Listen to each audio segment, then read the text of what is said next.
जगद्वन्द्य अवधूत दिगंबर दत्तात्रय गुरु तुम्हीच ना।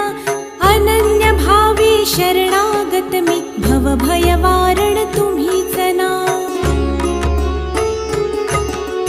कार्तवीर्य यदु परशुराम हि प्रबोधिले गुरु तुम्हीच ना। स्वामी जनार्दन एकनाथ तरी कृतार्थ केले तुम्हीच ना।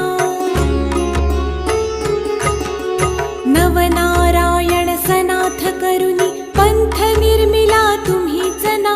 मच्छिंद्रादि जति प्रवृत्त केले जन उद्धारा तुम्हीच ना।